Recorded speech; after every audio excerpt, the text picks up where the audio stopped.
You finally found the perfect car in racing blue. You even got them to throw in the LED fog lights for free. Auto Owners insures your car because some people never learn to parallel park. That's simple human sense.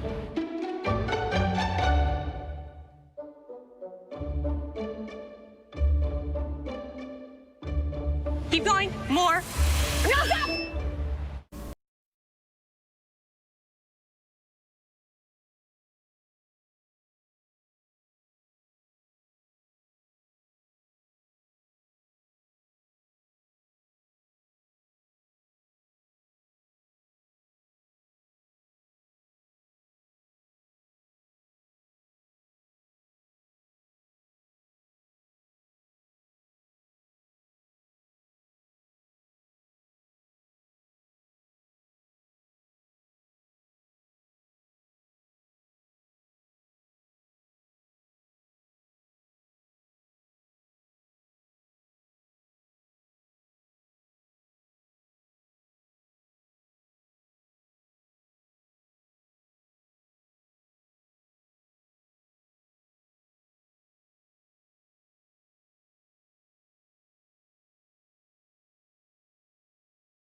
Well, hello and welcome to this edition of the Red Raider Coaches Show. I'm your host, Brent Johnson, along with Coach Austin Wilder and Coach Noble Coley. I want to thank you for joining us again. This is the 6th week of the season. It'll only be our fifth game. Yeah, we're 2-2. We had to, a game was canceled due to weather issues, so we're only going to play a 9-game schedule this year. That's why we're off just a little bit. But 2-2 on the season. We haven't quite made it to our region schedule yet. We're just a couple weeks away. We've had a week off, and we'll discuss that a little bit more in depth in just a minute. But it's good to be back. It's good to have a new coach on the show with us. Coach Wilder has been with us the first week or so, and he introduced himself. And you can go back to those shows and get the information that I'm about to bleed from Coach Noble Coley here. He's been with us a little bit longer than some of the other coaches on this staff. And he's going to tell you a little bit about himself, where he's from, and his background, his education, and then up until this point. So, Coach, tell us a little bit about yourself. All right. I am from Hawkinsville, Georgia, where I went on and played a couple years of football and baseball there, and then went to Georgia Southwestern, where I got my degree and played baseball at Georgia Southwestern. I've spent 6 years at Coley, where I taught at Nichols Elementary and did football, baseball, and this is my 7th year here at Bacon County, where I've done baseball, football, cross country for 1 year. Kind of been around it all, but happy to be here. All right, tell our listeners what your current position is on the staff of the football team. I am the O-line coach. O-line coach. And he's also, that's where you've seen him prior most likely, is he's the head baseball coach. Yes. As well, the Red Raiders. All right, guys, we'll just jump right into it. A couple weeks, it's been 2 weeks. I wish, I talked to several people, I wish we hadn't had a week off last week. I wish we would have carried some of that momentum into, and you say momentum even after a loss, but sometimes you can have momentum after playing well. Playing well on the field, we just didn't quite get it done on the scoreboard. But there was a lot of things that we can take, and you're going to discuss those things from an offensive and a defensive standpoint as we progress here. But let's just talk a little bit about clinch. What was your initial thoughts, Coach Wilder, following the game, and how everything transpired? I think defensively we played well. There was some spots they have a really good athlete. I said that on the show that they had a really good athlete, and at times he got behind us. But for the most part, we played well defensively. We held up in the run game. We held up in the pass game when we needed to, and we played physical all night. That's one thing we're going to try to do is play physical, and we showed that we can match their physicality. And we tackled, we ran to the ball well. We exploited some things blitz-wise that we were able to capitalize on. But You know, I was very proud of our kids. I was very proud of the D-line, the linebackers, secondary, the whole group in general. I was proud of them, how physical they played, and how they were able to match the intensity of the game and not let the atmosphere of the game, everything that was going on that week, you know, distract them for what they were going to do. I mean, Rasheed Slade, I was standing right there. Rasheed Slade won homecoming king. He came back over to me. He said, "That's over now. It's time for game." So just that focus, you know, that laser focus that we need from these kids, and they showed it Friday. Even though we came up short, I mean, like you said, I mean, we're not in the moral victories by no means, but at the end of the day, that's a lot of momentum going into this week and going into an off week, and knowing that it don't matter who steps out on the grass, we can play as long as we're focused and determined and ready to go like we were Friday night. And that's exactly how I felt. You know, when you mentioned something there, and folks at home, if you didn't remember, just a couple weeks ago it was homecoming, and man, it was such a big week. And sometimes I think we go overboard on certain things, but then again, it really does bring our school together in a sense of pride and pageantry, and it culminated to that night. You know, sometimes we had a former coach about 10 years ago. He hated homecoming week because he felt like it was such a distraction. But I think you can harness and you can mold and make it into something, again, just as long as you can keep the boys focused, and that's what happened. And you talk about a big night, not just the homecoming stuff and the festivities. There was extra people in the stands for that. That was one of the biggest nights of football that we've had in that stadium. And I'm almost positive since, was it 14 or 15 season that we hosted Pierce County, the famous Stetson Bennett. You know, that's kind of a joke. It's funny how he can win back-to-back national championships for the University of Georgia, but he couldn't beat Bacon County. I want to point that out there. John DuPont, if you watch our show, he does the stuff over in Pierce County.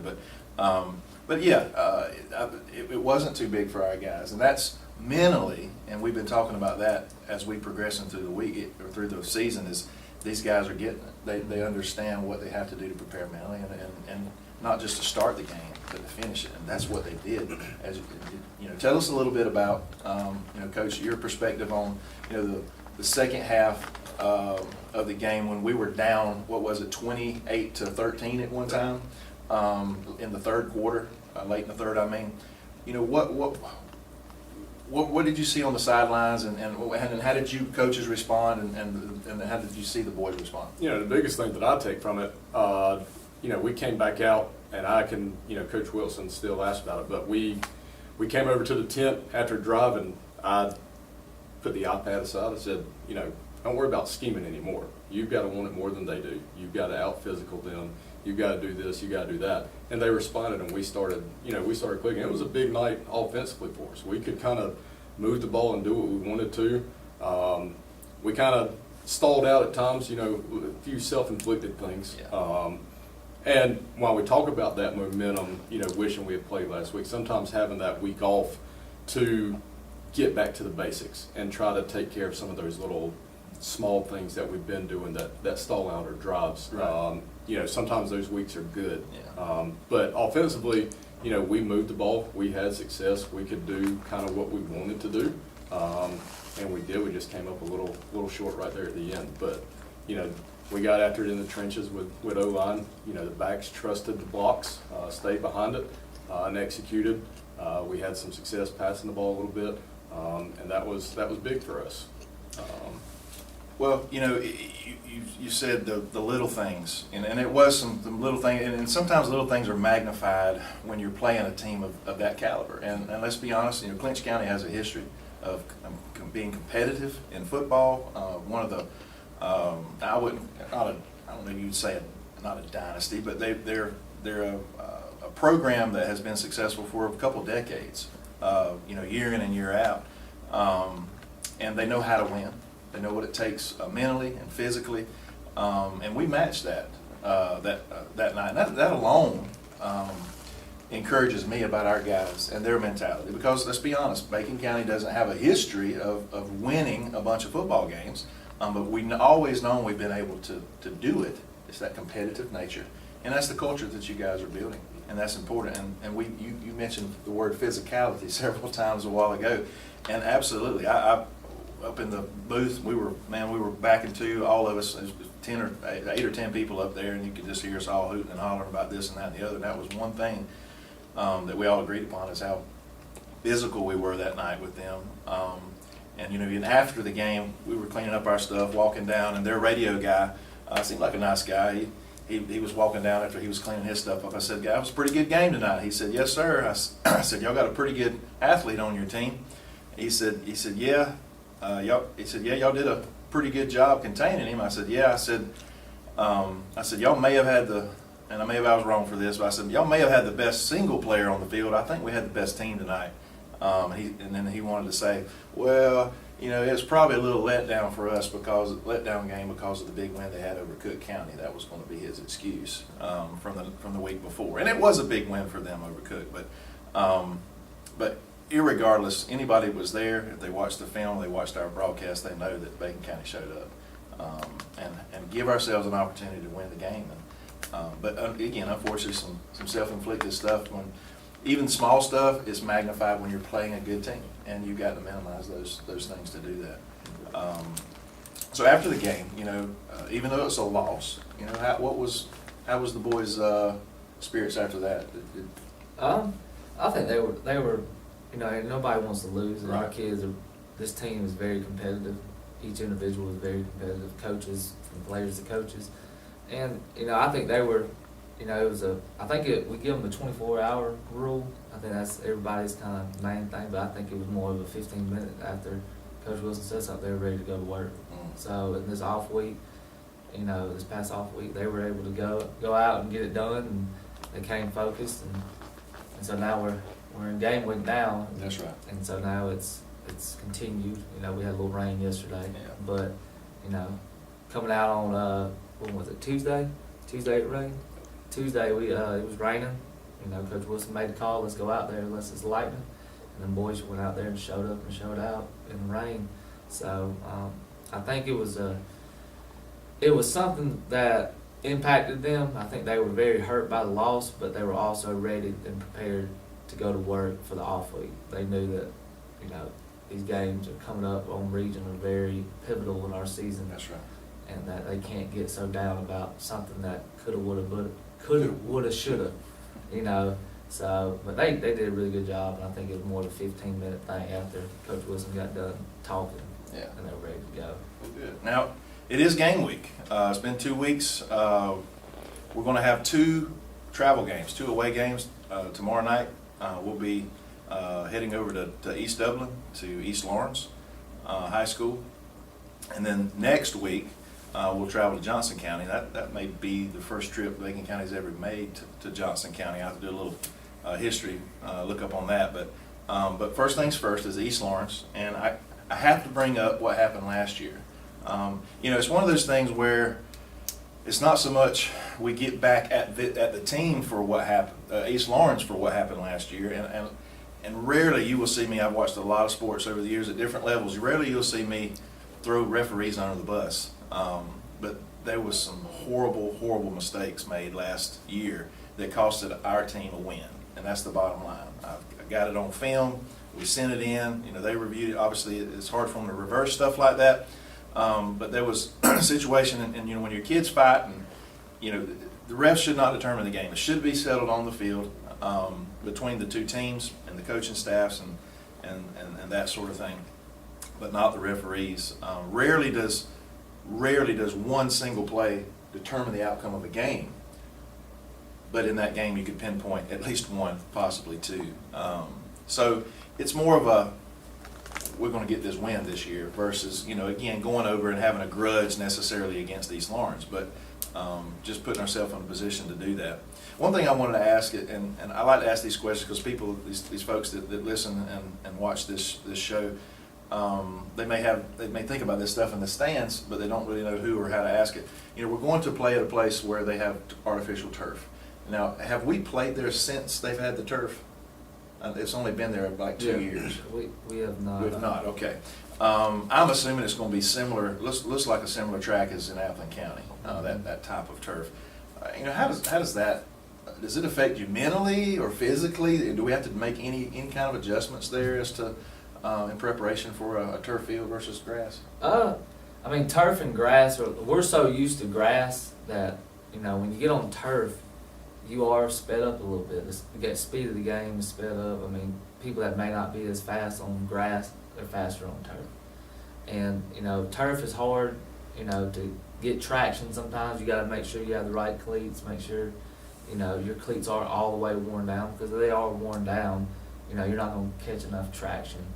I mean, that's the only difference, honestly. I mean, if we were playing in the daytime, yeah, there would be some heat issues, right. You know, or if we were playing back at the beginning of the season, I would say yes, when we played Appleton, you know, there may be a little heat issue because they do have a lot of black on their turf compared to Appleton. They have a lot more red. But now, since it's cooling down, you know, I don't think there's the heat factor's the issue. I think it's more of, you know, keep your feet. You know, if I'm going to make a tackle or something like that defensively, I can't have as wide of a base when I do, because I'm not going to have enough traction like I would on grass. Okay. Cuts, as far as cuts, you got to stay inside your frame of your body, inside your shoulders when you're making cuts and everything like that, offensively and everything. But, you know, we've played on turf with Appleton. You know, we had little slips there, here and there and stuff like that. One was a cleat issue. Right. We had a kid using a practice cleat instead of his game cleat, but we made that switch and he ended up getting the right cleats on and was able to perform better. And but, you know, other than that, I mean, the heat's not a factor. It's just, Okay. you gotta be able to cut a little different, Okay. if that makes sense. So, All right, well, that answers that question. Now, what are we going to face when we go to East Lawrence from a offensive, I don't know, which one of you want to describe the offense versus defense? I know. I mean, you know, defensively they're going to do some things that we've kind of seen a couple of times through the year. You know, they've got some athletes. You know, they got a couple of guys on the defensive line that, you know, we're going to have to make sure that we do our assignments against. But you know, it's going to be one of those games where, you know, if we'll go down and execute the way that we should, you know, we get off the ball, we stay physical down there, and move people around, we should be able to move the ball. You know, passing wise, I think we've got a couple of things in that are going to bring some success to us. But really, it's another game. You know, it doesn't matter the opponent. You know, we scheme and do things like that, but it's somebody in a different color uniform that we get to go out and play against. So that's our plan right now. Okay. defensively, their offense is similar to Appleton. You know, they run a lot of the same formations Appleton County did, a lot of the same plays. You know, they like to go 50-50 with run and pass. So being stout in the run and being stout in the pass, being greedy when the ball's in the air is a big emphasis this week, you know, because they want to air it out. I mean, they want to be a spread offense, but, you know, they have to run it every once in a while to keep you honest. And so, you know, they have a good group of receivers. You know, they have a good quarterback, you know, and they got a good little running back trio. They roll in and out. But, you know, like Coach Coley said, you know, we got to be physical with them. We got to, you know, match it and then surpass it, you know, to really set the tone. You know, the big thing with my group of linebackers that I did with them this week was, you know, we got to match it, surpass it, and maintain it. You know, the physicality can't just be matched and then surpassed. It's got to be maintained. That's right. And so that's from quarter 1 to quarter 4, you know. And it's we can talk scheme and everything like that, but at the end of the day, you just got to put the ball down. It don't matter where you put it out in the parking lot. You know, it's a different, like Coach says, different color jersey, different team. We just get an opportunity to play ball. Well, we're excited about seeing some more football. I know that game, again, a couple weeks ago, really stirred. I think it stirred our team. It stirred the staff. It's definitely stirred our our school and our community, because it was one of the most crowded, one of the biggest games that we've had here in a while. It was, again, homecoming, but folks stayed in the stands till the time ran out, and they saw a product on the field that started a year and a half, almost 2 years ago, a year and a half ago now, and we're seeing the fruition of that, of the culture that you guys keep talking about, and that mentality, that physicality that you have brought through the weight room that we've discussed about. That Matt, Coach Wilson, says is one of this, and we all know that's one of the things that you can make the biggest impact, the biggest difference, is strength, and then knowing what to do with that strength, and then some athleticism that we definitely have, and that was something I felt like we matched up very well with Clinch. They've always got some athletes, and they had that number 11. He was a really good at. Number 4 was pretty good runner too, and they've always got that 1 or 2, 3, 4 guys. But guess what? We got 1 or 2, 3, 4 guys too. And we got some size up front, and you keep saying, and I believe it. We're a physical team, and I believe that's what we're going to bring to Dublin tomorrow night. Is a physicality that that people's going to have to come to expect from Bacon County, and it's between the ears, like you said. It's the guys have got to be focused and lasered in on what you've been coaching this week and the week before. But ultimately, I think they'll be prepared for that task, and we're excited to. As always, we're pretty sure we'll be broadcasting live, but we always encourage you to go and be in the stands and support these young men. If you can't make it, that's what we're there for. But again, we encourage you to show up and show out at East Lawrence. Get up here a little bit earlier. Dublin, they got a few neat places to eat that's a little different from around here. So enjoy you a meal and then go on to the stadium. And it's a pretty place. That field is. I was watching a little film the other day, and the turf looks great. And it's again a nice stadium. So come over and support your Red Raiders tomorrow night. They'll be kicking it off at 7:30 at East Lawrence High School, which is basically East Dublin.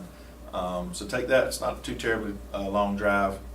And come support our Red Raiders, as well as the band and the cheerleaders and all that goes into this that makes our program a success and competitive. There's just a lot of working parts and a lot of people behind the scenes.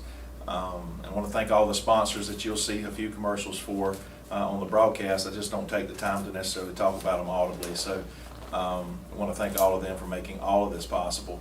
Guys, I appreciate you joining me today. Again, Coach Noble Coley, offensive line coach, Coach Austin Wilder, his special teams and linebackers coach. And we talked a little bit on the last show. If you didn't watch the last show, he talks a little bit about recruiting. He's a recruiting coordinator for our guys. Man, he has some great things to say and some insight onto why it's so important for our young men to have an opportunity to get an education and maybe play some football after high school. So again, join us tomorrow night at the football game, 7:30 East Lawrence, as your Red Raiders take on the Falcons.